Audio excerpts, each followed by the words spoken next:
பிப்ரவரி மாதம் 11ஆம் நாள் இன்று லூர்தில் காட்சியளித்த மரி அன்னையை நாம் சிறப்பு செய்கின்றோம். இன்றைய இந்த 1858 பிரான்ஸ் நாட்டின் தென்பகுதியான லூர்து என்னும் சிறு கிராமத்தினுடைய மலைப்பகுதியில சிறுமி பெர்னதத்திற்கு பிப்ரவரி 11ஆம் நாள் மரியா காட்சியளிக்கிறார். இப்படி அந்த இடத்திற்கு 16 நாட்கள் வரச் செய்து தனது காட்சிகளை வெளிப்படுத்துகிறார். அக்காட்சிகளின் பொழுது பெர்னதத் பாவிகள் மனம் திரும்ப ஜெபிக்கவும் நிவாரணம் சென்று அப்பகுதியில் ஆலயம் கட்டவும் மரியன்னை கேட்டுக்கொண்டதாக அவரே நமக்கு உறுதி அளிக்கிறார். மேலும் அவ்விடத்தில் வற்றாத நீரூற்று பொங்கி மக்கள் நலன் காணுகின்ற ஒரு நோய் நீக்கும் ஜீவநதியாக ஏற்படுத்தியதையும் நம்மால் இன்றும் பார்க்க முடிகிறது. இதுவரை இந்த பகுதியில 69 புதுமைகள் அதிகாரப்பூர்வமாக அங்கீகரிக்கப்பட்டிருக்கின்றன. இறுதியில 69வது புதுமையாக 2013 ஜூலை 20 புதுமையானது அங்கீகாரம்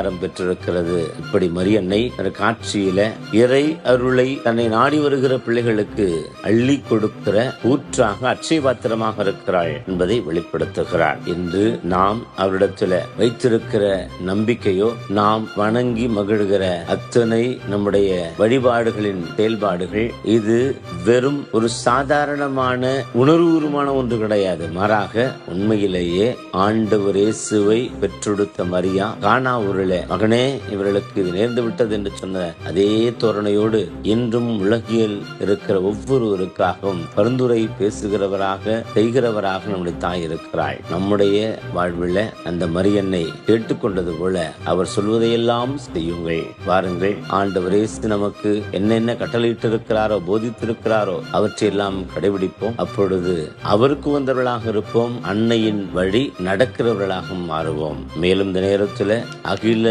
உலக நோயாளிகள் தினம் என்றும் நலம் நாடுவோர் தினம் என்று சொல்லியும் என்று கொண்டாடுகிற நினைத்து பார்க்கிற நிலையில நாம் பெற்றுக்கொண்ட நலனுக்காக ஆண்டவருக்கு என்று சொல்லுவோம். நலம் குன்றியிருக்கிற ஒவ்வொருவருக்காக மன்றாடுவோம். ஆரோக்கிய தாய் லூர்து நகர் காட்சியளித்த அன்னை மரியா நமக்காக பரிந்து பேசுவார்கள்.